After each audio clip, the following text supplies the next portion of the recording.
isu tentang ketidakpastian, ya, legal uncertainty dan unpredictability dari semuanya ini bisa mengganggu iklim investasi yang sebenarnya sekarang ini berada dalam keadaan yang makin baik dan makin baik dibandingkan era-era 10 tahun yang lalu misalnya.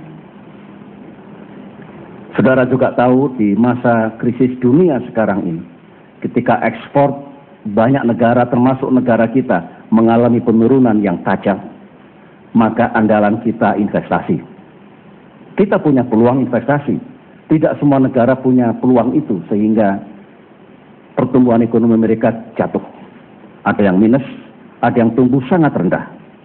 Nah kita, meskipun ekspor kita menurun, tetapi investasi kita meningkat tajam, maka relatif selamat pertumbuhan ekonomi kita.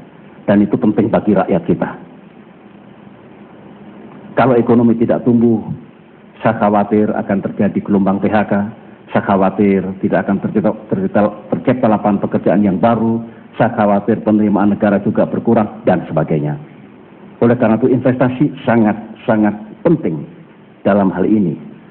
Penerimaan minyak dan gas sendiri untuk menjelaskan bahwa sektor minyak dan gas ini penting, rata-rata sekitar 300 triliun per tahun. Oleh karena itu sektor ini, iklim ini tidak boleh ada goncangan. Saudara akan tahu dampaknya kalau ada goncangan dalam penyelenggaraan, dalam praktek dunia usaha minyak dan gas ini. Oleh karena itu, mengingat sensitif, rawan, dan mudahnya menimbulkan ketidakpastian di dalam dunia investasi di negeri kita, kami pemerintah yang taat dan menjalankan putusan Mahkamah Konstitusi, karena itu bersifat final dan mengikat, melaksanakan tindakan cepat. Kita tetapkan dan terbitkan aturan yang resmi melalui Perpres ini, contoh konkret. Tidak boleh ada satu hari pun ada kevakuman. Dan tentu ini masalah besar. Meskipun ada transisi sekarang ini di bawah kendali Menteri SDM, tetapi pemerintah segera mulai besok akan menyusun aturan yang pasti yang nantinya insya Allah bisa menjadi undang-undang yang baru agar dunia bisnis hulu minyak dan gas bumi ini berlangsung dengan baik, transparan, bebas dari penyimpangan, bebas dari benturan kepentingan dan sebagainya. Ini aset negara, kekuatan ekonomi kita, masa depan kita. Kita akan ciptakan undang-undang ataupun aturan yang pasti nantinya setelah PP Migas ini dibubarkan agar rakyat tenang bahwa usaha di bidang ini dikelola dengan baik, tanpa penyimpangan, tanpa sesuatu yang merugikan kita semua. Saudara-saudara, ke depan pemerintah akan terus meningkatkan kapasitas produksi minyak dan gas. Saya berikan tekanan pada produksi gas.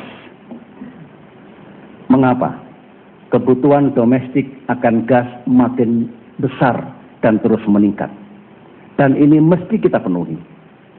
Ekonomi tumbuh, industri tumbuh, permintaan atas gas juga meningkat tajam. Oleh karena itu solusinya kita tingkatkan eksplorasi dan produksi minyak dan gas, utamanya gas. Agar bisa meningkat eksplorasi dan produksinya, iklim investasi harus baik dan ada investasi. Agar investasi datang, maka harus jelas aturannya. Jelas siapa yang mengelola, yang mengatur bisnis di bidang hulu minyak dan gas ini. Di samping selama ini, sejak puluhan tahun yang lalu, pemerintah Republik Indonesia punya mitra, punya partner, mereka yang mengusahakan minyak dan gas bumi. Untuk yang kesekian kalinya, saya mengajak, saya mengundang para investor dan dunia usaha dari dalam negeri. Ikutlah berinvestasi di negeri kita sendiri. Kita buka peluang seluas-luasnya kepada usaha dalam negeri merah putih untuk berinvestasi untuk ekonomi kita. Sebab kalau tidak, tentu kekuatan ekonomi tidak akan tumbuh dengan baik, apalagi menjadikan persoalan kecemburuan misalnya, karena partner kita selama ini katakanlah organisasi bisnis multinasional. Saya ajak, saatnya telah tiba untuk meningkatkan investasi di negeri ini. Kita sudah punya MP3EI, jelas sekali apa saja yang akan kita lakukan, termasuk usaha di bidang minyak dan gas bumi. Maka saya mengundang BUMN, swasta, dalam negeri, pusat dan daerah, ikutlah untuk membangun ekonomi di negeri ini. Negara memerlukan. Dengan penjelasan ini, saudara-saudara, saya berharap semua pihak yang sejak kemarin siang, tadi malam sampai tadi pagi itu was-was, kemudian cemas, dan menganggap tidak ada lagi kepastian dalam iklim investasi di negeri ini. Saya katakan tidak seperti itu. Pemerintah bekerja dan akan mengelola segala sesuatunya dengan penuh rasa tanggung jawab. Jadi tidak perlu ada ketidaknyamanan. Kegiatan akan terus berlangsung sejalan atau merujuk putusan Mahkamah Konstitusi. Pemerintah akan menjalankan semua kewajibannya, terutama di masa transisi ini, sampai segala sesuatunya menyusul dibubarkannya BP Migas telah berada pada posisi yang lebih baik. Itulah penjelasan saya, saudara-saudara. Terima kasih atas perhatiannya. Wassalamualaikum warahmatullahi wabarakatuh.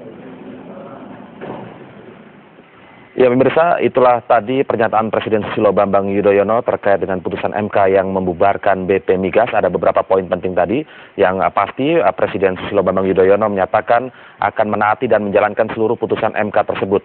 Dan juga pemerintah akan mengambil beberapa langkah. Di antaranya tadi disebutkan bahwa BP Migas saat ini di bawah komando dari Menteri ESDM dan menjalankan fungsi dan tugas-tugasnya, tetapi BP Migas juga masih harus diaudit lembaga tersebut. Kemudian semua kontrak kerjasama disebutkan Presiden Susilo Bambang Yudhoyono tetap dijalankan oleh Kementerian ESDM. Sementara itu terkait dengan kekhawatiran sejumlah karyawan atau ratusan karyawan dari BP Migas ini, Presiden menjamin bahwa semua karyawan tetap pada posisinya dan tugasnya masing-masing, tetapi tidak lagi di lembaga yang bernama BP Migas, tetapi berada di bawah komando Kementerian ESDM tersebut. Selain menyebutkan beberapa langkah yang diambil oleh Presiden, langkah yang diambil oleh pemerintah, Presiden tadi juga menyebutkan beberapa implikasi dari dibubarkannya BP Migas ini, karena Presiden melihat tadi sejumlah hal penting dari keberadaan BP Migas, seperti mencatatkan dengan dibubarkannya BP Migas ini maka muncul ketidakpastian hukum seperti legal uncertainty sehingga mengganggu iklim investasi. Tadi Presiden juga mencatatkan ada sekitar penerimaan migas per tahun 300 triliun per tahun, yang ini artinya jika investasi di bidang ini terganggu, maka perekonomian Indonesia juga bisa terganggu. Dan itulah sejumlah poin yang disampaikan oleh Presiden Susilo Bambang Yudhoyono terkait putusan MK yang membubarkan BP Migas. Demikianlah breaking news untuk saat ini.